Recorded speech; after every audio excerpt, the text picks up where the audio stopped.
მოგესალმებით მეგობრებო, ჩემი სახელი გახლავთ მარიამ მიქაუტაძე, ჩემი თანაწამყვანი კი არის სოფო ჭედია და ჩვენი მთავარი წარმომდგენი გახლავთ ფსილომუცილი. ბუნებრივი გზა ცხოვრების ბედნიერი ბალანსისკენ.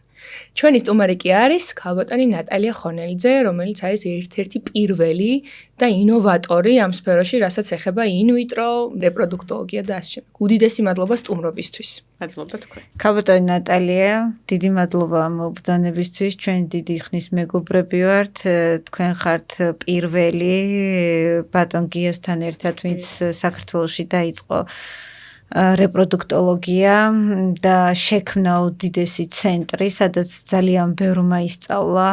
თქვენ ხართ წამყვანი სპეციალისტი, პროფესორი და არ ვიცი, ამ დარგის, ასე ვთქვათ, ერთ-ერთი ფუძემდებელი. ყველას გვაინტერესებს, რა არის ზოგადად ინვიტრო განაყოფიერება და როდის ხდება ის საჭირო. ვინაიდან ვიცით, რომ ადამიანების წარმოდგენაში შესაძლოა ისეც იყოს, რომ მე მომინდა რომ გამოვიყენო ეს მეთოდი და მიზეზის გარეშეც გამოვიყენო. კი, ნამდვილად ეგრეა. კი, მედიცინა იქამდე მივიდა, ხალხის აზროვნება, ადამიანების აზროვნებაც იქამდე მივიდა, რომ მე მსურს ესე გავაკეთო და ვაკეთებ ესე. მით უმეტეს, როდესაც საქმე ეხება ინვიტრო განაყოფიერებას. მოდით, ცოტა მოკლე შესავალს გავაკეთებ. ანუ ეს მოხდა 25 წლის წინ, 26 წელი დაიწყო, როდესაც საქართველოში ჩვენ პირველად მაშინ ჟორდანიას ინსტიტუტში ვიყავით ვერაზე და ამნერგეთ ეს მეთოდი ბატონი არჩილის დიდი მონაწილეობით, ასე ვთქვათ, არჩილ ხობასურიძის. და მოგეხსენებათ, ეს იყო პერიოდი, როდესაც საქართველოში არ იყო შუქი, არ იყო გაზი და მოკეთ ძალიან ცუდი პერიოდი და პირველი ბავშვის დაბადება მართლაც რომ ძალიან დიდი ბედნიერება იყო. დღეს იმდენად რუტინული გახდა ინვიტრო განაყოფიერება, რომ ყველასთვის ძალიან მისაღები და ძალიან ესეთი მისაღწევი მეთოდია, მიღწევადი მეთოდი უფრო სწორად, იმდენად რამდენადაც გამარტივდა დამოკიდებულება ამ მეთოდის მიმართ იმასთან შედარებით, რაც იყო დღეს, გაფართოვდა ჩვენებები ინვიტრო განაყოფიერებისთვის და ის რაც გითხარით აბსოლუტურად ჩვეულებრივია, რომ როდესაც მიუხედავად იმისა, რომ არანაირი ჩივილი არ არსებობს, არც მამაკაცის, არც ქალბატონის მხრივ და უბრალოდ უნდათ რომ პირველივე ცდაზე, ასე ვთქვათ, უფრო მაღალი ალბათობით იყოს მიღწეული ორსულობა.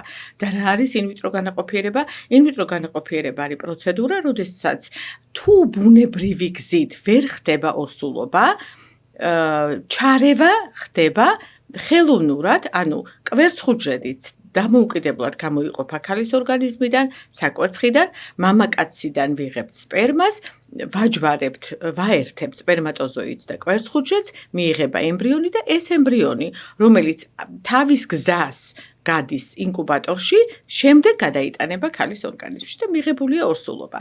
ანუ უფრო დაჩქარებული წესით ხდება ორსულობის მიღება, ვიდრე დაუშვათ ეს შეიძლებოდა ბუნებრივად მიღწეული იყო. ანუ ბუნებრივად, რეალურად, ბუნებაში, ნატურალურ ციკლში ორსულობის მიღწევის შანსი გახლავთ სადღაც 15-18-19%.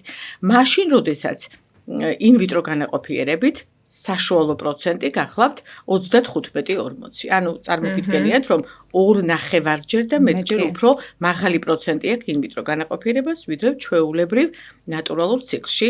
ჩემი აზრით ეს არის სამედიცინო მიღწევა, რომელმაც უამრავი ოჯახი გააბედნიერა. კი, ითვლება ყველაზე ეფექტურ უნაყოფობის მკურნალობის გზად.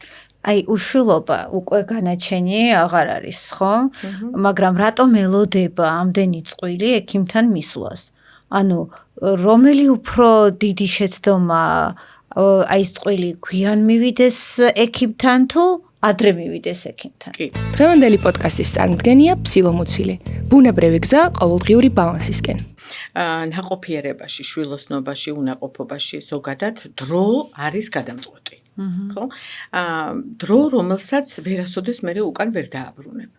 ამიტომაც ნახეთ დღეს ჯანდაცვის ორგანიზაციები, პროფესიული ასოციაციები ყველაფერს აკეთებენ იმისათვის, რომ ადამიანებს მოუწოდონ დროულად მიმართონ შვილოსნობას. და დემოგრაფიაც, შობადობის მაჩვენებელიც ამას ამაზე მიუთითებს, როგორც ევროპაში, ამერიკის შეერთებულ შტატებში და საქართველოშიც კატასტროფიული დემოგრაფიული მდგომარეობა გვაქვს, ხო? შობადობა ძალიან იკლოს, სიკვდილიანობის მაჩვენებელმა ბევრად გადააჭარბა ახლად დაბადებულთა მაჩვენებელს და ეს არის საქართველოსთვის ძალიან მძიმე სიტუაცია. ყველაფერი ეს მოიტანა 21 საუკუნემ, ხო? ადამიანები ორიენტირებულები არიან არა შვილოსნობისკენ, არამედ ახალგაზრდობაში უნდათ მოასწრონ თავიანთი კარიერა, ყველაფერი მიდის იმისკენ, რომ კარიერული ზრდა, ფინანსური სტაბილურობა შეინარჩუნონ და მხოლოდ ამის შემდეგ მიმართავენ შვილოსნობას. ამასობაში კი მოდის 35, 37, 40 წელი და შემდეგ, როდესაც უკვე საკვერცხის რეზერვი არის მკვეთრად შემცირებული და აქ უკვე ვაწყდებით ძალიან დიდ პრობლემებს. სწორედ ამიტომ არის დღევანდელი ჯანდაცვის გლობალური მიმართულება იქეთკენ, რომ ადამიანებმა შეინარჩუნონ თავიანთი შვილოსნობის ფუნქცია და ეს შენარჩუნება ხდება ახალგაზრდობაში. ახლა როგორ ხდება, ხო? ძალიან მარტივად. ანუ მიმართ იმ შემთხვევაში, როდესაც წყვილი ან დამოუკიდებლად ან ქალბატონი ან მამაკაცი ფიქრობს, რომ მისთვის ჯერ პრიორიტეტია ისევ და ისევ კარიერა და ფინანსური სტაბილურობა, აუცილებელია უბრალოდ ჩაიტაროს კვლევა. ჩაიტაროს კვლევა იმ აუცილებელ მიმართულებებზე, როგორიც არის ჰორმონი მაგალითად მამაკაცისთვის, ინფექციები აუცილებლად და სპერმოგრამა. აი თუ ნახავს, რომ აქ დარღვევები აუცილებლად მივა ექიმთან, ექიმი დანიშნულების ფონზე მას დაუსტაბილურდება მდგომარეობა და არ დასტაბილურდება და გაყინავს სპერმას. ანუ ნამდვილად მაგაზე მიდოდა ხაზის გასმა, რომელიც არ არის პრობლემა სიტყვაზე. რომელიც საერთოდ არ არის პრობლემა და არც ისეთი ძვირი ჯდება მით უმეტეს სპერმის გაყინვა. რაც შეეხება ქალბატონს, ხო? ამ შემთხვევაშიც და მე მაინც რეკომენდაციას ვუწევ გოგონებს, რომ 23 წლიდან დაიწყონ მაინც გამოკვლევა. ეს არის მთავარი ჰორმონის, ორი ჰორმონის გამოკვლევა, შემდეგ ულტრაბგერითი გამოკვლევა და ამის შემდეგ თავისუფლად შეუძლია იცხოვროს ძალიან წყნარას, მანამ სანამ დაგეგმავს თავის შვილოსნობის ფუნქციას, ანუ გაყინოს თავისი კვერცხუჯრედი, ისე როგორც მამაკაცი ყინავს თავის სპერმატოზოიდს, ან კიდევ იყოს ძალიან წყნარად და დაელოდოს რამდენიმე წელი კიდევ შვილოსნობის ფუნქციას, ხო? ჩემს მეგობრებსაც აქვთ ეს გამოცდილება, ძალიან მკაფიოდ გადაწყვიტეს, რომ ჯერ არ უნდათ შესაბამისად გაყინეს თავისი კვერცხუჯრედი, რამდენიმე ემბრიონიც რამდენიმე ოჯახს ემბრიონიც ყავს გაყინული და შესაბამისად მისი სქესიც იციან და ეს ყველაფერი ჩემი აზრით არის მართლა ერთ-ერთი ყველაზე კარგი გამოსავალი, როდესაც შენ გინდა რომ ჯერ შენ კარიერას მიაღწიო, შექმნა შენი აწმყო მიიყვანო იქამდე რომ შემდეგ შენ შულს ყველაფერი მისცე თავად. ძალიან სასიამოვნოა, აი ხა თქვენ რაც თქვით, რომ ქართველებშიც მე სტატისტიკასაც მოგახსენებთ, როგორია დაუშვათ კრიოპრეზერვაცია ოციტების და სპერმის უცხოეთში და საქართველოშიც ამ წუთში სტატისტიკას ნამდვილად ვერ გეტყვის, თუმცა ჩვენი კლინიკის მონაცემების მიხედვით შემიძლია ვთქვა, რომ უკვე ციკლების 5%-ზე მეტი დაიკავა ოციტის და იმ ემბრიონის გაყინვა მწყვილებისგან, რომლებიც საერთოდ არ გეგმავდნენ ინვიტრო განაყოფიერებას, უბრალოდ მობრძანდნენ სკრინინგისთვის შესამოწმებლად, თუნდაც ინფექციებზე ან როგორ არის ჩემი მდგომარეობა, როგორც მოდიან ხოლმე შეხმატკბილებული და არაჩვეულებრივი წყვილები და შემდეგ როცა გაირკვა, რომ გოგონასთან იყო ანტიმიულერი დაბალი და რეზერვს უჭირდა, ესე ვთქვათ, გადაწყვიტეს ემბრიონის გაყინვა. ისინი ჯერ მზად არ იყვნენ, რა თქმა უნდა, იმისათვის რომ დაუშვათ შვილოსნობა დაეგეგმას, ბავშვი ყოლოდათ, უბრალოდ აქვთ კლინიკაში შენახული თავიანთ ემბრიონები. რაც შეეხება ძალიან ბევრი ქართველი ჩამოდის, ემიგრანტები ჩამოდიან, რომლებიც უცხოეთში, მაინც ეს ყველაფერი ბევრად უფრო მაღალ ფასთან არის დაკავშირებული ვიდრე საქართველოში, ჩამოდიან საქართველოში, აი ეხლა ზაფხულის პერიოდში განსაკუთრებით და ყინავენ თავიანთ კვერცხუჯრედს.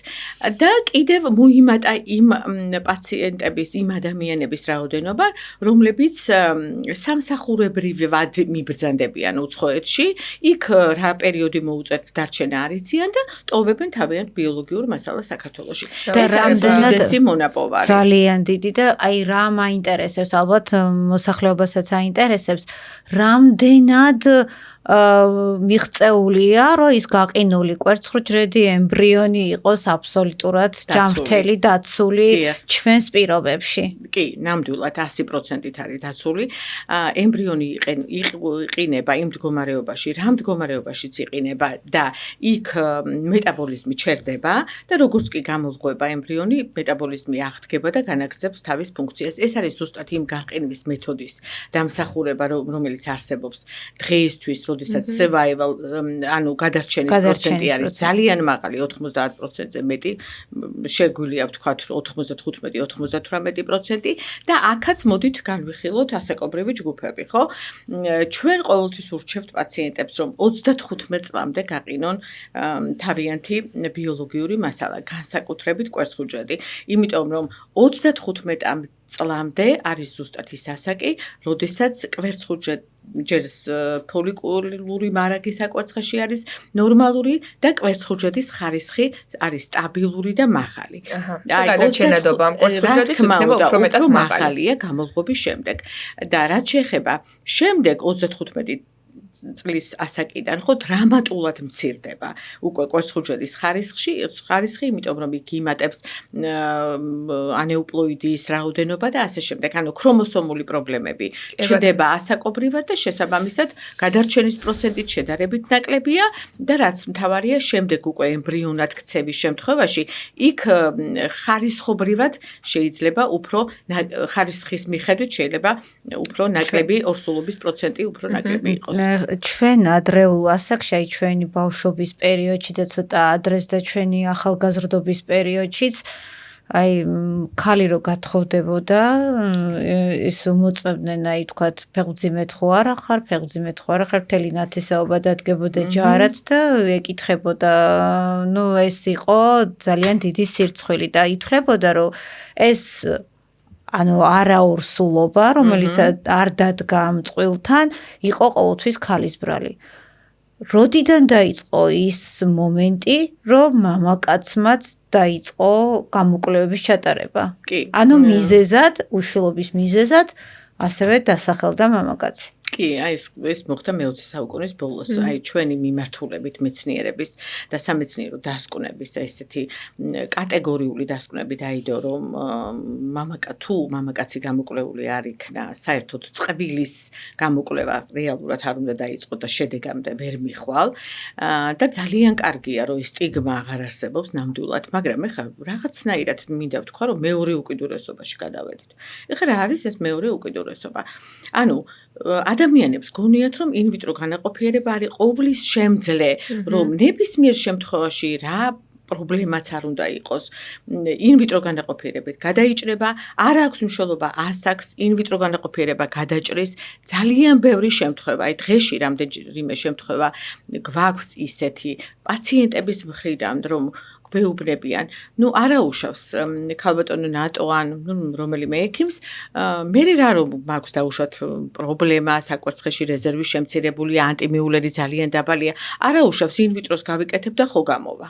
ამ დროს ეს ხო რეალურად ესე არ არის, ხო? ჯერ ვერ მივიდა მეცნიერება იქამდე, რომ ყველაფერს უმკურნალოს მედიცინა 100%-იანი არ არის და არც არასოდეს არ ყოფილა.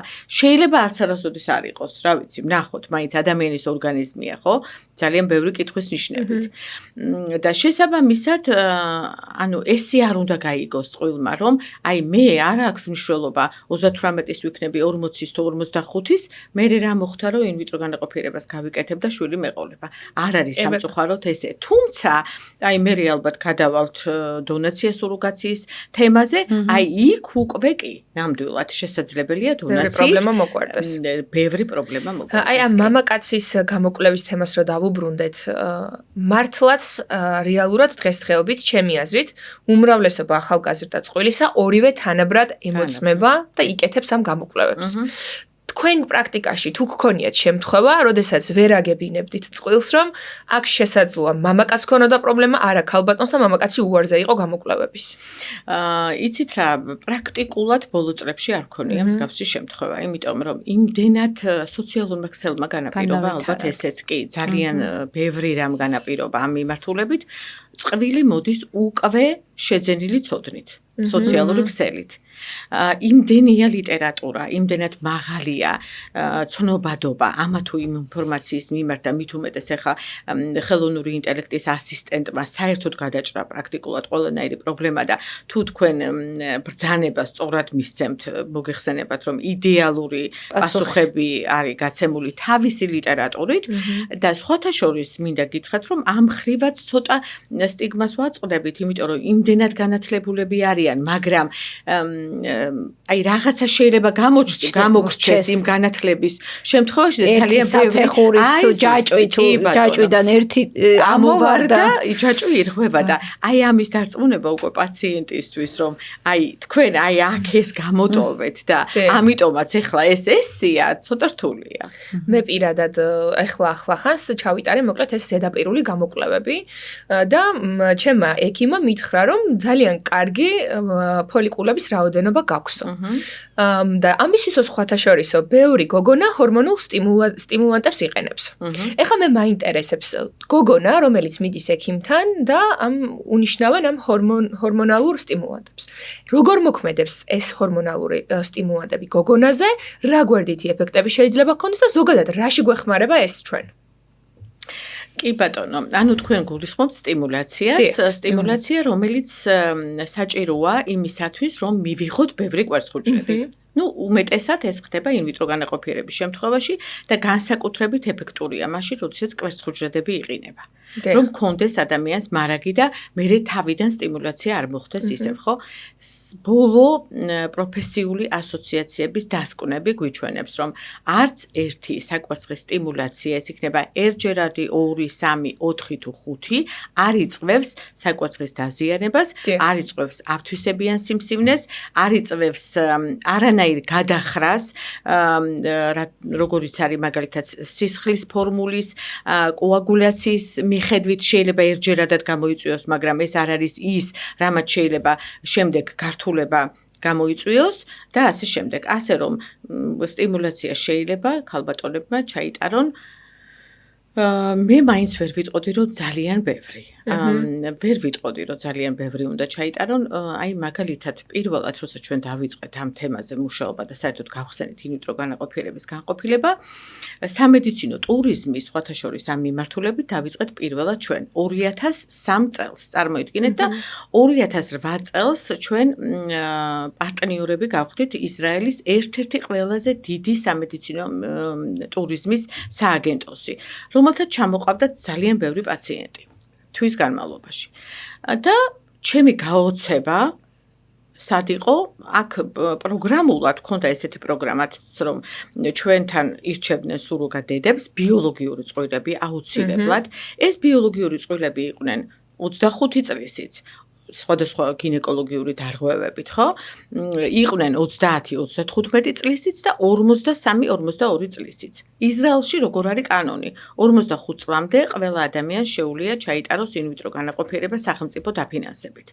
და ვაწყდებოდით პაციენტებს, რომლებსაც 20ჯერ, 25ჯერ, 30ჯერ ჰქონდათ სტიმულაცია გაკეთებული. ანუ თქვენ წარმოგიდგენიათ, წლების განმავლობაში ადამიანები იკეთებდნენ სტიმულაციას და სტატისტიკა ჩემთვის ეს იყო ძალიან მიუღებელი, წარმოუდგენელი, საერთოდ რატო უნდა ჩაიტარო. ეს სუროგაციაში შეუშლიდათ ამ პაციენტებს ხელს? იცით რა, სუროგაციაში არ უშლის ხელს. უბრალოდ ჩემთვის გასაკვირი იყო, რომ აი როგორ შეიძლება საკვერცხე მაიტანოს ესეთი სტიმულაცია 20ჯერ თან აქ საუბარია ესეთი მსუბუქ სტიმულაციაზე, არა, სერიოზულ სტიმულაციაზე. მაშინ ჩვენ ახალი დაწყებული გქონდა ინვიტრო განაყოფიერება და ჩემთვის რა თქმა უნდა გასაოცარი პროცესი იყო ის, მაგრამ გითხარით კიდეც დაიდო ოფიციალური სამეცნიერო დასკვნა, რომ სტიმულაცია არ ახდენს გავლენას, უარყოფით გავლენას ქალის ორგანიზმზე. თუმცა, ეხა ვის როგორ, ეს არის მაინც ინდივიდუალური შეხედულება თუ მე მეკითხებით, მე 20 ჯერ და 25 ჯერ და არც 15 ჯერ არ ჩავიტარებდი სტიმულაციას, თუმცა შვილოსნობის განცდა და სურვილი იმდენად დიდია ქალში, ალბათ ყველაფერზე მიდის და მით უმეტეს ეხა თავისუფლად შეიძლება წავიდეს აქეთკენ, იმიტომ რომ დასკვნა გვაჩვენებს, რომ კანონს შევეხეთ და მაინტერესებს მაყურებელსაც დაინტერესებს ჩვენი რელიგიის დამოკიდებულება ამ საკითხთან მიმართებაში. მე ვიცი, მე შევსწრები ვარ შენთან ერთ-ერთი ჩემი მეგობარი ექიმი, რომელიც მოვიდა გასაკეთებლად სტიმულაცია, ინვიტრო განაყოფიერების, უნდა კვერცხუჯრედების ასაღებად მოვიდა და მოვიდა ატირებული, აცრემლებული, ჩემს გვერდით იდგა, შემთხვევით შევხვდით იქ ერთმანეთს და მოსული იყო ერთ-ერთი მამაოსგან, რომელიც ადრე ექიმობდა და შემდეგ წავიდა ეკლესიაში. და იმ მამაომ ისეთი რამეები უთხრა, რომ კატეგორიულად აუკრძალა ამის გაკეთება, რომ ვიციო, რომ არაფერი არ გამოვა, იმიტომ რომ იმდენად განადგურებული იყო მოსული. მე ვიცი, რომ მსჯელობა ამ საკითხზე არ ყოფილა სინოდის მიერ, უბრალოდ დამოკიდებულება მაინტერესებს, რატო არის ნაწილი მამაების ესე კატეგორიულად გრძალავენ ამ პროცესს და უშლიან ხელშვილოსნობას. მე მგონია, რომ ღვთისნება ყველაფერი იმ ბავშვის დაბადებაც, ვთქვათ, და ყველაფერი, თუ ჩაისახა და ინვიტროთი მოხდა მისი დაბადება, ეს ღვთისნების გარეშე არ მოხდება. და რატო ნაწილი, ვთქვათ, არ უშლის და პირიქით თანახმა და კურთხევას აძლევს. მოგიხსენებათ, პირველი ბავშვი ჩვენი დიდი მეცადინეობით და დიდი მუშაობით გაჩნდა და ეს იყო პირველი ბავშვი არა მარტო საქართველოში, არამედ ამიერკავკასიაში. ურთულესი გზა რო გამოვიარეთ, ალბათ ამის დანახვა ძალიან ადვილია და ამის შეგრძნება, იმიტომ რომ ეს იყო 90-იანი წლები, 2000 წელს გაჩნდა პირველი ბავშვი და გარდა იმისა, რომ გარემო იყო ძალიან მძიმე, ამ სოციალური თვალსაზრისით, ეკონომიური თვალსაზრისით, ასევე ძალიან დიდი წინააღმდეგობა იყო ეკლესიისგან. ძალიან დიდი წინააღმდეგობა იყო თვითონ პაციენტებისგან, რომ მიუხედავად იმისა, რომ მათ უნდოდათ ძალიან ინვიტრო განაყოფიერების ჩატარება, ძალიან დიდი სურვილი ჰქონდათ, ყოლოდა თავიანთი გენეტიკური შვილი და ეს იყო მიღწევადი, ნამდვილად, მაშინაც კი იმ 90-იან წლებში და 2000-იან წლებში, მაგრამ ხელს უშლიდათ ეს რელიგიური წარმოდგენები და რელიგიური თვითდაჯერება და მამაოები, რომლებიც არ აძლევდნენ კურთხევას ინვიტრო განაყოფიერებაზე. ნახეთ რა მოხდა. ამის შემდეგ, რა თქმა უნდა, ჩვენი დირექტორიც ბატონი არჩილ ხომასურიძე საქმის ყურში იყო და ის ესაუბრა ილია მეორეს. პირდაპირ გეუბნებით, რომ ილია მეორეს ესე არ გამოუცხადებია და კურთხევა არ მიუცია სრულიად საქართველოს რელიგიური და არარელიგიური სამყაროსთვის, რომ თქვენ გეძლევათ კურთხევა ინვიტრო განაყოფიერებისთვის, მაგრამ ჩვენ ვიცით ის, რომ ჩვენ შევხვდით მას და ჩვენ გვითხრა, რომ თქვენ აკეთებთ ძალიან კარგ საქმეს, თქვენ ამრავლებთ ქართველ ერს და თქვენ ძალიან დიდ საქმეს აკეთებთ იმ წყვილებისთვის, რომლებიც განწირული არიან უშუალობისთვის, ხო? ამის შემდეგ, სხვათა შორის ეს სტიგმა დაირღვა.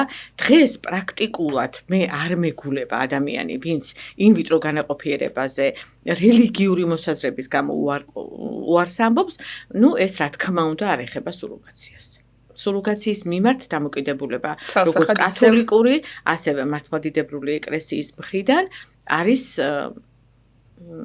შედარებით უარყოფითი. კაცრი, მაგაზე მინდოდა ახლა კითხვა. როდის მთავრდება ინვიტრო განაყოფიერების მცდელობა და როდის იწყება უკვე სუროგაციის დაგეგმვა? კი, დონაციის და სუროგაციას აქვს თავისი ჩვენებები. ჩვენებების გარეშე არც სუროგაციას, არც დონაციას არც ერთი წყვილი არ გეგმავს.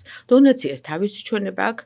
ხა ძალიან მარტივად რო წარმოვიდგინოთ, ქალს, რომელსაც ძალიან შემცირებული აქვს საკვერცხის რეზერვი, ქალს, რომელსაც ბევრჯერ აქვს ჩატარებული ინვიტრო განაყოფიერება, X-ის მეთოდითაც როდესაც მამაკაცის პრობლემაა, ხო? და ამ შემთხვევაში ერთი სპერმატოზოიდით ხდება კვერცხუჯრედის განაყოფიერება და იქ ძალიან დიდი ალბათობით ემბრიონი უნდა შეიქმნას. და როდესაც ეს მცდელობები აბსოლუტურად უშედეგოა რამდენიმე ცდის მიუხედავად. როდესაც არის გენეტიკური პრობლემა, როგორც მამაკაცის, ასევე ქალის მხრიდან, როდესაც არის ონკოლოგიური დაავადება, ხო? პირდაპირი ჩვენებაა. ან დონაცია, ან სუროგაცია. ანუ ან დონორის კვერცხუჯრედების გამოყენება, ან გენეტიკურად განპირობებული საკვერცხის პირველადი ფუნქციური არარსებობა, ფუნქციის არარსებობა, ხო? ამ შემთხვევაში აუცილებლად დონაცია უნდა ჩატარდეს, თორემ წყვილს შვილი, თავიანთი შვილი არ ეყოლებათ. ისე და ამ შემთხვევაში აბა რა უნდა ქნას ადამიანმა, რა ვიცი, აი ძალიან ძნელია. ნუ ეკლესია გვეუბნება, რომ უნდა აიყვანოს ასეთმა წყვილმა ბავშვი, ალბათ სადღაც ეს სწორია და მეც ვეთანხმები ამ მიმართულებას, თუმცა ცუც ვერაფერს ვერ ვხედავ იმაში, რომ სუროგატ დედას შეუძლია თავი აი ვიღაცის ბიოლოგიური წყვილის შვილი ატაროს თავისი მუცლის და მერე თავისი კელთილინებით გადასცეს ეს ბიოლოგიურ წყვილს. აი ყველაზე რთული ვინ არის ამ ისტორიაში? ქალი, რომელიც სუროგატია, ანუ იტვირთებს თავისი მუცლით ატარებს სხვის შვილს, თუ ქალი, რომელიც იძულებულია მისცეს, ანუ თავისი გენეტიკური შვილი ატარებინოს სხვას. დღევანდელი პოდკასტის წარმოდგენია ფსილომუცილი. ბუნებრივი გზა ყოველდღიური ბალანსისკენ. კი, დავიწყოთ სუროგატიდან, ხო? სუროგატისთვისაც, რა თქმა უნდა, რთული თემაა. ძალიან რთული თემაა და ამიტომ არსებობს ფსიქოლოგიური ტესტები. ჩვენ ვიცით, რა შემთხვევაში ხდება სუროგატი დედა ამ ფაქტს მომზადებული. არის თუ არა იგი მზად მიიღოს ის ემბრიონი, რომელიც ეკუთვნის სხვას და შემდეგ ატაროს 9 თვის განმავლობაში, შემდეგ იმშობიაროს და ეს დაბადებული ბავშვი გადასცეს ბიოლოგიურ წყვილს. ამას უნდა ძალიან დიდი ინტელექტუალური მომზადება, ფსიქოლოგიური მომზადება და რა თქმა უნდა ძნელია. მაგრამ როდესაც აქ არის სურვილი და რაღაცა გარკვეული ტიპის ფინანსური დაინტერესება, იქ ერთად ყველაფერი ეს აბალანსებს ერთმანეთს და სუროგატი დედა ხდება მხოლოდ მატარებელი სხვისი ბიოლოგიური შვილის, ხო? და როგორ ხდება ამ სუროგატი დედის შერჩევა ქალბატონისგან, რომელსაც უნდა რომ ყავდეს შვილი? არსებობს სააგენტოები, ოფიციალურად დარეგისტრირებული სააგენტოები, ან ბიოლოგიურ წყვილს თვითონ მოყავს სუროგატი თავისთვის, ასე ვთქვათ, თვითონ არჩევს. ჩვენ არ გვაინტერესებს საიდან არჩევს, როგორ არჩევს, უბრალოდ ჩვენთან ყოველთვის ხდება გასაუბრება ამ სუროგატის და რა თქმა უნდა ხელშეკრულების დადება და ამ ხელშეკრულების ძალიან ღრმად ასე ვთქვათ, გაანალიზება სუროგატ დედასთან ერთად. აუცილებლად და მხოლოდ იმის შემდეგ, როდესაც მივხვდებით, რომ სუროგატი დედა მზად არის იტვირთოს ეს ამხელა ძალიან დიდი საქმე, რა თქმა უნდა, სუროგატი დედა ჩაჯდება აი ამ პროექტში ბიოლოგიურ წყვილს. მე ხა შემთხვევა გქონდა, არ ვიცი მარიამ სახსოვს თუ არა ჩვენს კლინიკაში, ეხლა ხან 1-2 თვის ამბავია. სუროგატ დედას, რომელიც იყო სადღაც 5-6 თვის ფეხმძიმე, განუვითარდა თავის ტვინის შის ჩაქცევა და ჩვენ ყავდა ტომოგრაფიაზე ეს პაციენტი. რამხელა დიდი ტრაგედია, როდესაც ეს გააზრებულად ისეთ რამეს აკეთებ, რომ შეიძლება ესეთი გართულება გამოიწვიოს. ძალიან რთულია, ნამდვილად ძალიან რთულია, ურთულესი პროცესია ზოგადად დაწყებიდან ბოლომდე. სუროგატი დედისთვის, ბიოლოგიური წყვილისთვის და უდიდესი პასუხისმგებლობა ექიმის, რა თქმა უნდა. ჩვენი პასუხისმგებლობა რა არის, როგორც ექიმების, ხომ? ჩვენ შევარჩიოთ კლინიკურად სწორად სუროგატი დედა. გქონდეს ყველა მაჩვენებელი ნორმის ფარგლებში, ეხლა ცოტა უფრო მეტი გაანალიზება, უფრო მეტი დაკვირვება მართებს ექიმის იმ მიმართულებით, რომ სწორად შეარჩიოს სუროგატი, იმიტომ რომ მოგეხსენებათ საქართველოს გახდა ხაბი სუროგაციის, იმიტომ რომ ძალიან ბევრ ქვეყანაში არ არის დაშვებული ეს გესტაციური სუროგაცია და ამდენად მოთხოვნილება სუროგატების მიმართ ძალიან გაიზარდა, როგორც ქართველი, თუმცა ქართველი პაციენტების არ არის ისეთი სიჭარბით როგორც უცხოელი, ხო? უცხოელი პაციენტები და ამიტომ მოთხოვნა რადგანაც გაიზარდა, შესაბამისად აი შერჩევაც უნდა მოხდეს ძალიან კრიტიკულად. არ არის ამდენი სუროგატი და კლინიკას უწევს მიიღოს უცხო ქვეყნის მოქალაქეები, დიახ, და ამ უცხო ქვეყნის მოქალაქეების შერჩევა სამწუხაროდ ზოგჯერ ხდება ადგილზე. ჩამომყვან სააგენტოს აღარ სურს ეს პოტენციური სუროგატი გააბრუნოს უკან, იმიტომ რომ აქ თანხებია დახარჯული და რა ვიცი, მოკლედ მთელი ჯაჭვი იქნება. არავითარ შემთხვევაში ეს პრობლემა არ ეხება ქართველ ბიოლოგიურ წყვილს, იმიტომ რომ ქართველებს ყოველთვის უნდათ ქართველი სუროგატი. კი. ამიტომაც შერჩევა ხდება ძალიან კრიტიკულად და აი ის ფაქტები, როგორიც არის გართულებები სუროგაციის მიმართულებით და აი პრეგნანსი კი, რასაც ქვია, აი 9 თვის განმავლობაში მოვლა სუროგატის განსაკუთრებით კარგად ხდება, იმიტომ რომ მაინც ქართველია, აქვეა, ერთ ენაზე ლაპარაკობს ბიოლოგიური კულტურული სხვაობა არის და აბსოლუტურად აი კულტურულ სხვაობასაც აქვს თავისი მნიშვნელობა. მიუხედავად იმისა, რომ უცხოელი სუროგატი მზადდება, რა თქმა უნდა, კლინიკაში ისე როგორც უნდა მომზადდეს. ასევე იდება ხელშეკრულება და ხელშეკრულება იდება მისთვის მისაღებ ენაზე. ჩვენ გვაქვს 13 ენაზე ნათარგმნი ხელშეკრულება და გვყავს თარჯიმანები, მიუხედავად იმისა, რომ ეს ნათარგმნია და ეხლა ყველაფერს აკეთებს AI ასისტენტი, რომ შენ აბსოლუტურად მისთვის გასაგებ ენაზე ესაუბრო, მაინც გვყავს თარჯიმნები, რომ სწორად განვარტოთ ყველა ნიუანსი, ასე ვთქვათ. თქვენ წეგან ახსენეთ, მოკლედო ეს არისო ჰაბიო, სუროგაციის ჰაბი არის საქართველო. მე მაქვს ერთი ესეთი კითხვა, რომელიც საკმაოდ გავრცელებული ინფორმაციაა. ჩვენ როგორც ვიცით, აი თავიდან ქრონოლოგიურად რომ მივყვეთ, საქართველოში არ არის დაშვებული ერთსქესიანთა ქორწინება. ეს აკრძალული, როგორც სხვა ბევრ ქვეყანაში არის აკრძალული, ხო? ძალიან ცოტა ქვეყანა აძლევს უფლებას წყვილს, რომ იქორწინოს. მაგრამ ვიცით, რომ ბევრი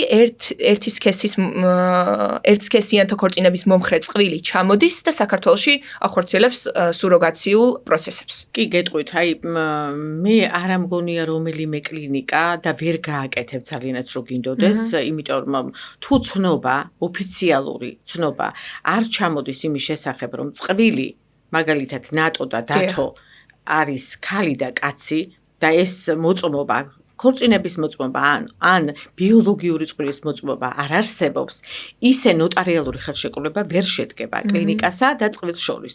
ვერ შედგება სამმაგი ხელშეკრულება, რაც გულისხმობს დონორის, სუროგატის და წყვილის ხელშეკრულებას, რომელიც მოწმდება ნოტარიალურად და ბავშვის დაბადების შემდეგ, ამას შემდეგ ამოწმებს იუსტიციის სამინისტრო. გამორიცხულია. თუმცა აქ არის ერთი ნიუანსი.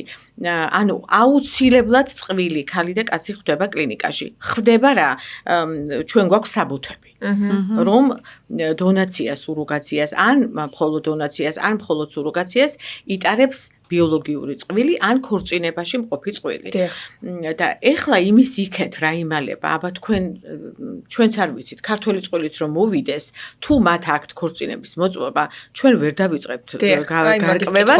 ეხლა ამ კაცს ყავს მამაკაცი პარტნიორი, თუ ქალს აყავს ქალი პარტნიორი, თუ რა ხდება. ეს ძალიან რთული გასარკვევია, რა ვიცი, მე მგონი არ არსებობს რაიმე იურისდიქცია, რაც ამას გაარკვევს. ვერ გეტყვით.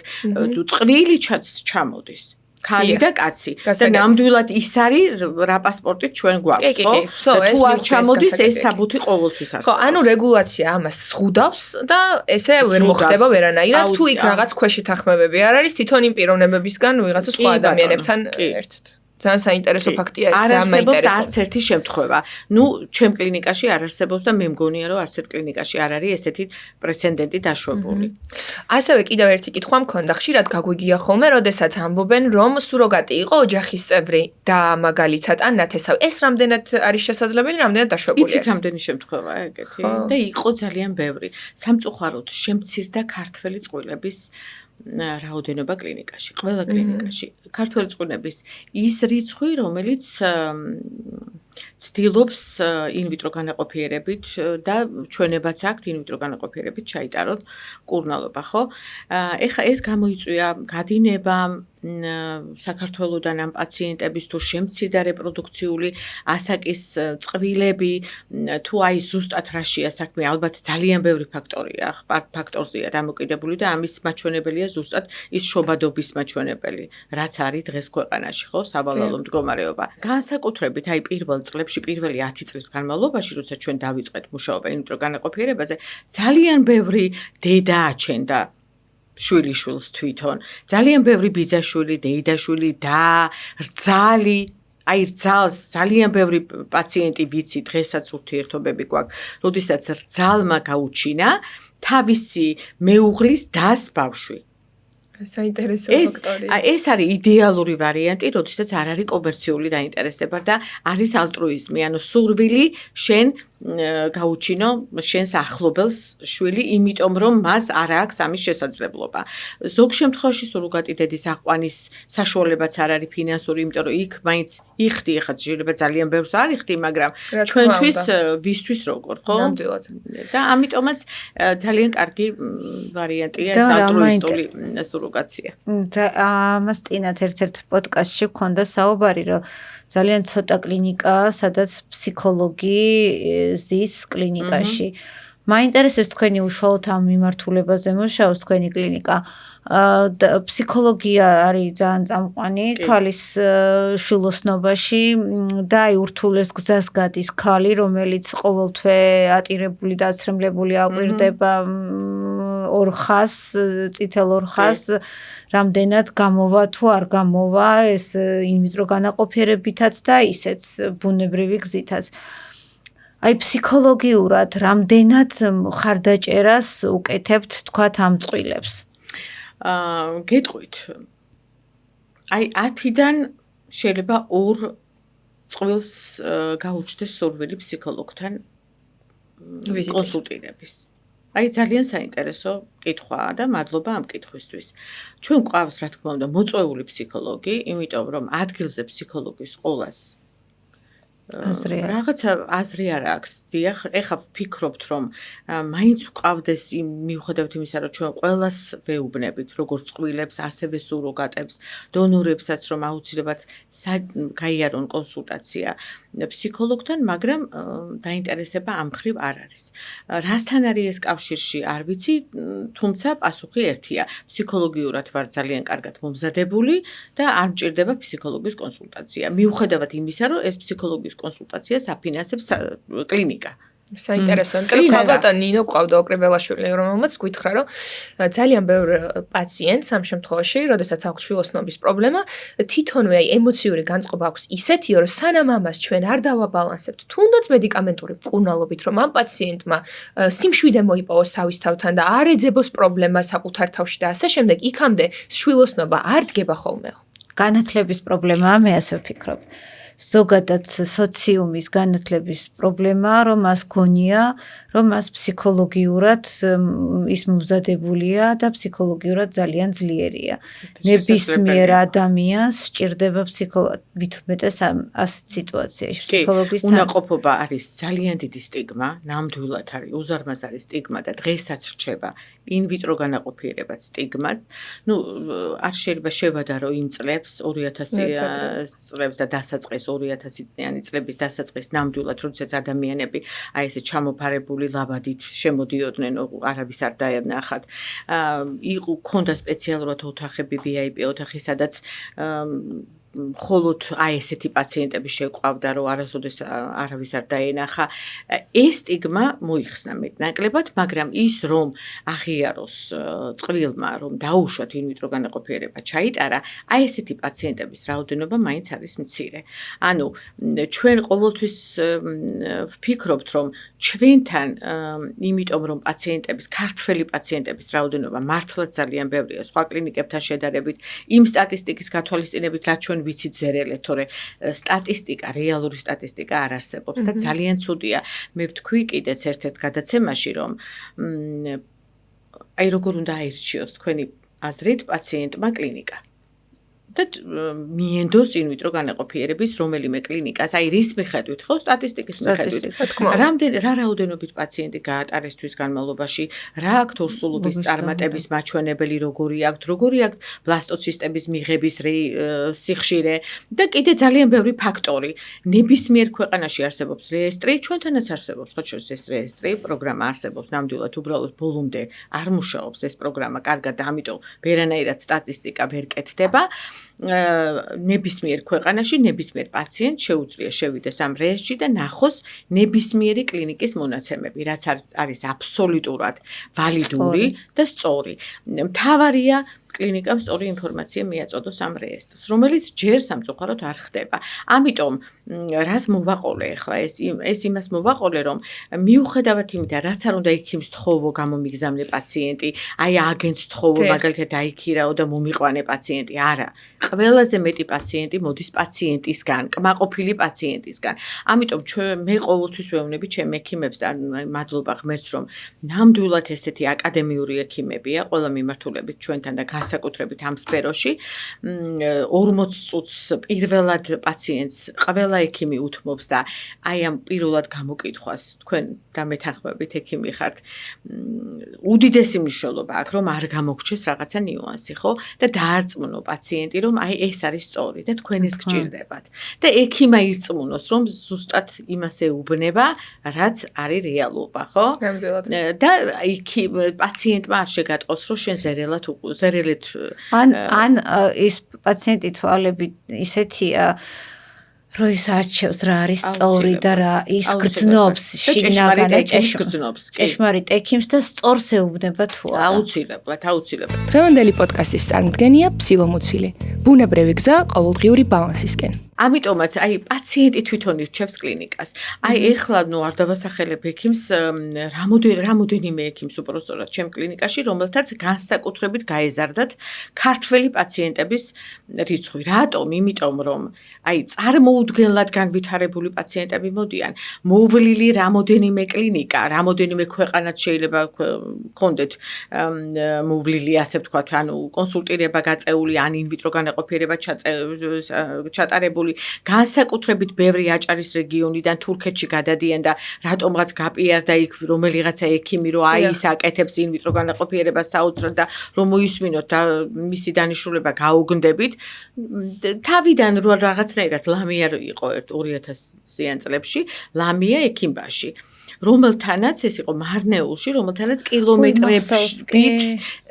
კილომეტრებით იდგა ხალხი და ქირაობდნენ ბინებს და კვირაობით იდგნენ რომ მისულიყვნენ ლამიასთან და ლამია იყო ექიმბაში, არაფერი არ ქონდა, არც წამალი, არც თავისი წამალი, არც ექიმბაშული, არც ნამდვილი წამალი, ერთადერთი პაციენტი მივიდოდა რაღაცა ჩაუტარებდა, მონუსხავდა, ბოქლომს დაკიდებდა და ეს პაციენტი ხდებოდა ორსულად და როგორ ორსულად ცრუ ორსულობების კატასტროფული რაოდენობა იყო ეს მე ვიცი ჩემი თვალით ნანახი მაშინ ჟორდანიაში მუშაობდით მაგრამ რეალური ჭეშმარიტი ორსულობებიც ხდებოდა ანუ აქ თავი იყო ფსიქოლოგიური აი ფსიქოლოგიას აქვს უზარმაზარი მნიშვნელობა პაციენტმა უნდა დაიჯეროს რომ სწორ ექიმთან მოვიდა და ექიმი რასაც ეუბნება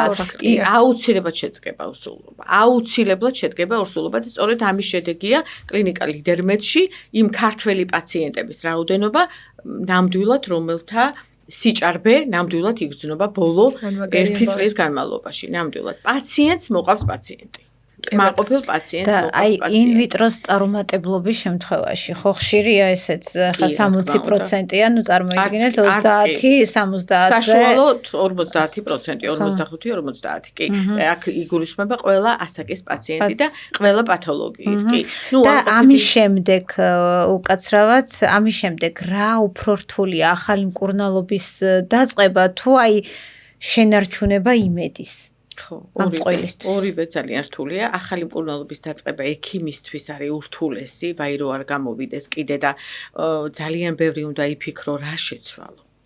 და სად იყო პრობლემა. და მე როგორ დაგეგმო ხელახლა და შემდეგ ვხედავთ ემბრიოლოგებთან ერთად ვარჩევთ თითოეულ შემთხვევას და სწორედ აი ამას მოყავს პაციენტი. იმიტომ რომ მრავალ კლინიკაში ნამყოფი პაციენტი, მრავალჯერადად ინვიტრო ჩატარებული პაციენტი რო შენთან მოდის, ეს კიდე აბსოლუტურად სხვა თემაა და ამიტომ ამ პაციენტს ჭირდება ძალიან დიდი მუშაობა. პაციენტს არა, ექიმს ჭირდება პაციენტთან ძალიან დიდი მუშაობა. იმ სამედიცინო ისტორიაში ჩაკერკიტება და პაციენტისთვის რთულია, რა თქმა უნდა, იმედის მიცემა და პაციენტმა უნდა დაიჯეროს, რომ შენთან გაჩერდეს. საერთოდ სტატისტიკურად და მეცნიერულად დადასტურებულია, რომ თურმე სამჯერ თუ გააკეთა პაციენტმა ერთ კლინიკაში ინვიტრო განაყოფიერება უშედეგოდ, ეს პაციენტი სხვა კლინიკაში უნდა წავიდეს. რომ აი იქნებ რაღაცა შეიცვალოს იმ სხვა პაციენტში, კი, და რაღაცა სტატისტიკურად აჩვენებს, რომ იქ უფრო მეტად გამოდის. იმიტომ კი არა, რომ დაუშვოთ იქ რაღაცა შეიცვალა. ანუ რაღაცა ფსიქოლოგიაც იცვლება, შეიძლება მართლა რაღაცა შეცვალონ ნიუანსი, რომელიც აქ შეცვლის შემთხვევაშიც შეიძლება არ გამოსულიყო. და ჩვენ ყოველთვის ესე ვიცით, რომ ვიცოდით ყოველ შემთხვევაში, ხე მე 2 წელზე მეტია უკვე ექიმობას აღარ ვეწევი, იმიტომ რომ ბევრი საქმეა ისედაც როგორც დამფუძნებლისთვის კლინიკაში და ესეთი პრაქტიკა ვქონდა და ეს პრაქტიკა ეხლაც გრძელდება. ერთხელ თუ არ გამოდის პაციენტთან, მაგალითად ჩემი პაციენტია, ვეუბნები ქეთის ან მოკლედ რომელიმეს ნათიას, ჯუნას, რომ მოდი შენ გადაიტანე. იმიტომ რომ მოდი ხელი შევცვალოთ, იქნებ რაღაცა და მართლა ამართლებს. აი ნამდვილად ამართლებს. აი ეს არის ზუსტად იმის რწმენა, რომ შენ თუ გულით რაღაც გინდა, არ აქვს მნიშვნელობა იმ ერთ მიღწეულ შედეგს, გირჩევნიათ სხვამ გააკეთოს სიტყვაზე ვთქვათ და იმან მიაღწიოს იმ შედეგს, ეს არის ჩემი აზრით ზუსტად ექიმობა. კი, ნამდვილად. ემბრიონი რო შექმნილია, ეს ხო ექიმის დამსახურებაა. კარგი ემბრიონი რო შექმნა ექიმმა, აი ზუსტად ამ ექიმის დამსახურებაა, მაგრამ რო გადააქვს მეორეს მერე ხდება იმის დამსახურება პაციენტის გადმოსახედიდან. ხო და ყოველთვის ვიძახით, ჩემი დამსახურებაა, მაგრამ ნარაუშავ შენ კონდეს. მოღოთ სხვა კლინიკაში არ უნდა წავიდეს პაციენტი. ასე რომ ჩვენ მესამე გადატანამდე არ მეყვავს პაციენტი. კი ბატონო. ნუ ყოველ შემთხვევაში ძალიან ვცდილობთ და ესე გამოგვდის ხოლმე. ძალიან მაგარია. კიდევ ერთი კითხვა მაქვს, სუროგაციას დაუბრუნდები. მომავალი თაობები, როდესაც დაიბადება და ეს იქნება სუროგაციის გზით, დარწმუნებული ვარ 1000%, რომ ეს კითხვა არც გაჩნდება. იმიტომ რომ თაობა ისე შეიცვალა, რომ იმის თქმა ბავშვისთვის, რომ ეს პროცესი მოხდა სუროგაციით, დარწმუნებული ვარ, პრობლემას აღარ წარმოადგენს, მაგრამ ადრე იყო ეს სტიგმები და შესაბამისად ამის თქმაც იყო ძალიან დიდი პრობლემა. თქვენ რას ფიქრობთ, როგორ უნდა მივუდგეთ შვილს და ავუხსნათ ეს საკითხი და ადრე როგორ ხდებოდა ეს? ეხლა მე გეტყვით ბოლო დასკვნები, პროფესიული ორგანიზაციების დასკვნები, აი გამოკითხვების შედეგად და მიღებული შედეგების შედეგად მიღებული დასკვნა. როგორია, რაც უფრო ადრეულ ასაკში ეტყვი ბავშვს, რომ ის არის სუროგაციით დაბადებული ან დონაციით დაბადებული, მით უფრო ბავშვის ფსიქოლოგიაზე ნაკლებად მოქმედებს. ანუ ნაკლები სტრესია მისთვის. ნაკლები სტრესია და ასევე ზოგ ქვეყანაში ესე აქვთ დაუშვათ რამდენიმე ეტაპად უნდა აცნობო ბავშვს ამის შესახებ და სხვადასხვა ასაკში.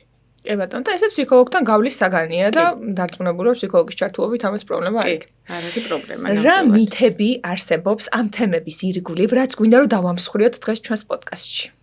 ხო, აი პირველი რაც უკვე ვახსენე, რომ ინვიტრო განაყოფიერება არის ყოვლის შემძლე. არა, მეგობრებო, ინვიტრო განაყოფიერებას აქვს თავისი ჩვენებები, თავისი გართულებები, თავისი გვერდითი მოვლენები და თავისი შესაძლებლობები ნამდვილად და დროს აქვს ძალიან დიდი მნიშვნელობა უნაყოფობაში, შვილოსნობისთვის. მითი არის ის, რომ მოდი მოვიცადოთ და მერე მივიდეთ ექიმთან. მოდი ახლა ჯერ გადავდოთ ვიზიტები, რაღაცა დაუშვათ პროფესიას მივხედოთ, ასევე მივხედოთ ფინანსურ სტაბილურობას და ამის შემდეგ შევიმოწმოთ თავი.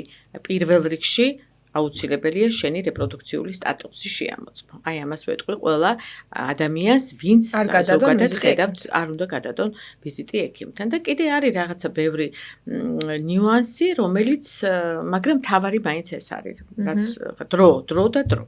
კი ბატონო. და ერთი რაღაც გამოცდილება რომ მოგვიყვეთ, როდესაც თქვენ დარწმუნდით, რომ თქვენი პროფესია იყო ერთ-ერთი ყველაზე მნიშვნელოვანი და კარგი გადაწყვეტილება თქვენს ცხოვრებაში. კი, ნუ პირველი ბავშვი და საერთოდ პირველი ორსულობა რომ მივიღეთ, ეს იყო საოცრება და როდესაც პაციენტი ტირის, გაოგნებული რომ ორსულობის ტესტმა დადებითი აჩვენა და გვაჩვენებს რომ ორი ხაზია, ეს იყო საოცრება და ეს არასოდეს არ ნელდება, რომ იცოდეთ. ექიმს ეს ემოცია ყოველთვის მიყვება და ერთი უარყოფითი იმ ხეგეს პასუხი და იმ ტესტის ერთი ხაზის ჩვენება ექიმისთვის დამიჯერეთ, ჭეშმარიტი ნამდვილი ექიმისთვის არის სიკვდილის ტოლფასი. ჩემს კლინიკაში ესეა ნამდვილად. იმდენად 9 დადებითს გადაწონის ის ერთი უარყოფითი, საშინელი, საოცრება ხდება. რამდენჯერ მქონია შემთხვევა, რომ დაუშვათ წინა პერიოდში იმ კლინიკა ინვიტროში, როდესაც ვიყავით და პრაქტიკულად 90%-ზე მეტი ქართველი პაციენტი ყავდა და ამ პაციენტის რაოდენობა თვეში იყო 100-ზე მეტი. წარმოიდგინეთ 100-ზე მეტი ფუნქცია კეთდებოდა ქართველების. და კვირაში მე პირადად მყავდა, რა ვიცი, რა გითხრათ ახლა 15-ზე მეტი პირველადი პაციენტი, ინვიტრო განაყოფიერებაზეა საუბარი. და ამ შემთხვევაშიც კი, როდესაც 10 პასუხს მივიღებდი ხეგეს დადებითს და მე-11 უარყოფითი იყო, იქ იწყებოდა ჩვენი უბედურება, ესე ვთქვათ, ექიმური თვალსაზრისით, რა თქმა უნდა. რა თქმა უნდა, ემოცია არის ძალიან ძაფრი. როდესაც შენ შრომა არ გიფასდება. როდესაც გასწევ მთელი გული და სული გაქვს და მთელი შენი ცოდნა გაქვს ჩადებული ამ საქმეში. გისმენდით ახლა ფაქტობრივად ამდენი ხანი და მართლა შემიძლია გითხრათ, რომ ყველა ექიმობა არის უზომოდ დასაფასებელი, მაგრამ ჩემი აზრით თქვენი პროფესია არის მართლა საოცრება. ეს არის მართლა მაგია საოპერაციოში, სადაც ჩვენ ყველა ადამიანს ვეხმარებით ირწმუნოს პირველ რიგში მედიცინის და ირწმუნოს ასევე ღმერთის. და თქვენ ხართ ამ შემთხვევაში ღმერთის ხელი. და საკუთარი თავის. კი, საკუთარი თავის ირწმუნოს ექიმის და აუცილებლად პრობლემების უმრავლესობა მოგვარდება. უღრმესი მადლობა სტუმრობისთვის. საოცარი საგანძური გადაცემა გამოგვივიდა ჩემი აზრით. დიდი მადლობა მართლა საოცრება იყო. მადლობა თქვენ. უდიდესი მადლობა რომ უყურეთ ჩვენს პოდკასტს. ჩვენ მოგიწოდებთ რომ აუცილებლად მიმართოთ ექიმს და არ დააგვიანოთ ექიმთან ვიზიტი, იმიტომ რომ უდიდესი დახმარების ხელი შეგვიძლია გამოგიწოდოთ და პრობლემასთან მარტო არ დაგტოვოთ. მაქსიმალურად ვეცდებით მომდევნო გადაცემები კიდევ და კიდევ უფრო საინტერესო თემებზე ჩავწეროთ, ასე რომ დაგვიწერეთ კომენტარები, დასვით კითხვები და თქვენი კითხვების შესაბამისად მოვიწოთ შემდეგ და შემდეგ სტუმრებს.